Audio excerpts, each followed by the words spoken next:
हैं आप सब? पिछले एक हफ्तों से मैंने वीडियो इसलिए नहीं डाला भाई, इसके लिए मुझे बहुत सॉरी आपको कहना पड़ रहा है।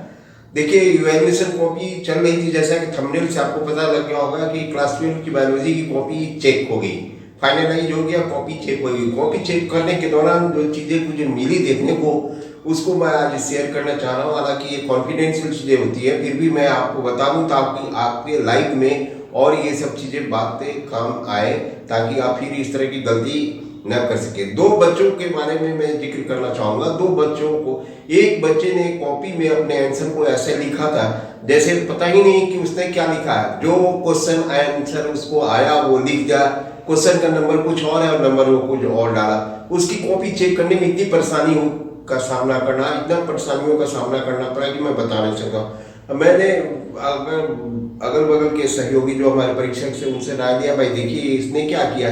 तो भाई उन लोगों ने सजेस्ट किया कि सर इसने जो लिखा तो है, इसको तो देखना ही होगा। तो बड़ी मुश्किल से उसकी कॉपी के सीरियल नंबर खोज के, क्वेश्चन नंबर खोज के उसका आंसर देना पड़ा। तो अपना बेचारा जो मार्क जैसा लिखा उसको उसके मार्क्स मिले। दूसरे बच्चे का मैं उदाहरण देने जा रहा हूँ कि एक बच्चे ने कॉपी तो लिख डाली, नंबर उसको ठीक ही ठाक लगभग आया। क्या नंबर आया मैं बताऊंगा नहीं, लेकिन फिर भी उसको अच्छे ही नंबर ठीक ठाक आए थे। उतना खराब भी आया था, बहुत अच्छा भी नहीं आया था, आप इसको इस तरह से कर सकते हैं। लेकिन जो उसकी पिकुलियरिटी थी, लास्ट में उसने पेंसिल से लिख डाला था कि सर रिमेंबर, मैं क्या कहने जा रहा हूँ। उसने क्या लिखा था उसे कि sir I was very prepared, I prepared my subject very well, but the moment I enter in examination room I forget all the things। उसने ये लिखा कि सर मेरी तैयारी बहुत अच्छी थी, मैंने तैयारी बहुत अच्छा किया था, लेकिन जैसे एग्जामिनेशन रूम में मैं पहुंचा, मैं सारी चीज़ों को भूल गया, मुझे समझ में नहीं आया कि मैं क्या लिखूं। तो भाई देखो, इस तरह से मैं पहले भी बता चुका, ऐसा नहीं होना चाहिए। एग्जामिनेशन में इस तरह से कंफ्यूज हो जाओगे तो फिर आगे क्या होगा। बच्चे ने तो लिखा ठीक ही ठाक था, लेकिन वो इस तरह से एक एपोलाइज कर रहा था एग्जामिनेशन। जो वो इस तरह की इरेलेवेंट बातें कॉपी या आंसर शीट में, आंसर बुक में लिखने से कुछ फर्क नहीं पड़ता है। एग्जामिनर की कोई सी अनुमति नहीं होती है। वो एग्जामिनर के दिमाग में बात बैठता है कि भाई ये इसने हमको डाइवर्ट करने की कोशिश कर रहा है। तो आपको सिर्फ यही +2 एग्जामिनेशन से आपके जीवन नहीं समाप्त हो जाते, आगे भी आपको बहुत सारे एग्जामिनेशन में बैठने का मौका मिला, बहुत सारे एग्जामिनेशन बैठेंगे, आपकी कैरियर सेट होगी।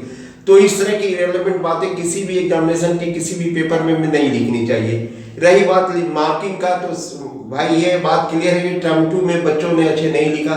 सारे सब्जेक्ट्स के ऑलमोस्ट सही मैं बात कर रहा हूँ, सारे सब्जेक्ट में बहुत ही पुअर स्कोर आया, अच्छे स्कोर नहीं आए। इसलिए आप वेटेज सिस्टम पर जो बार बार आपको दिमाग चला जा रहा है, तरह तरह की बातें जो बताई जा रही हैं, तो मैं अपने अनुभव के आधार पर ये कह सकता हूँ कि सीबीएसई वेटेज सिस्टम में टर्म 2 के वेटेज को जरूर देखेगी, क्योंकि टर्म 2 में बच्चों ने स्कोर अच्छा नहीं किया, इसलिए टर्म 2 का वेटेज कतई नहीं बढ़ाया जाएगा, ये मैं कह रहा हूँ। क्योंकि टर्म 2 का वेटेज अगर बढ़ाया गया तो फिर रिजल्ट जो है सीबीएसई का बहुत खराब हो जाएगा।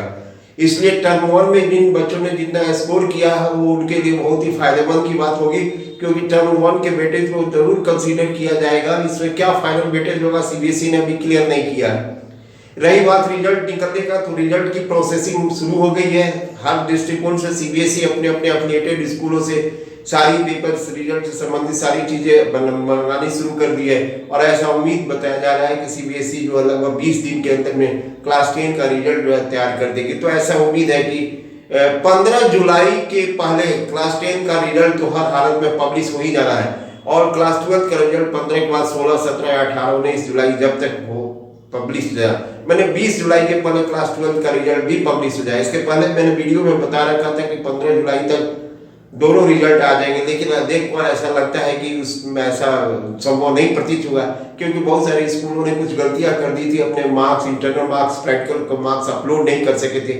इसलिए उन लोगों को सीबीएसई ने मौका देते हुए 5 दिन तक डेडलाइन घोषित कर दी थी कि क्लास 12 के जितने भी स्कूल्स जो मार्क्स अपलोड नहीं किए वो अपलोड कर दे, ताकि रिजल्ट को सही समय पर प्रोसेस हो सके। और ऐसी जानकारी मिली है कि मार्क्स अपलोड सारे स्कूलों ने कर दिया, अब ऑलमोस्ट किसी का बाकी नहीं रहा है, चाहे हर दृष्टिकोण से उन लोगों ने अपने आप को तैयार कर लिया। तो देखिए, रिजल्ट के बारे में ये अब क्लियर है कि रिजल्ट सीबीएसई समय पर दे देगी, ताकि आपके एग्जामिनेशन की बात जो है सही ढंग से हो। अब दूसरी बात, मैं एक और अपडेट दे देना चाहता हूँ। जो परीक्षार्थी नीट के एग्जामिनेशन देने वाले हैं, वो 17 जुलाई को एग्जामिनेशन किसी हालत में नहीं हुआ, ये अगस्त के लास्ट या सितंबर के फर्स्ट वीक में चला जाएगा। इसलिए नीट से संबंधित जो भी परीक्षार्थी हैं वो अपने दिमाग में बैठा लें कि 17 जुलाई को एग्जामिनेशन नहीं होने जा रहा है।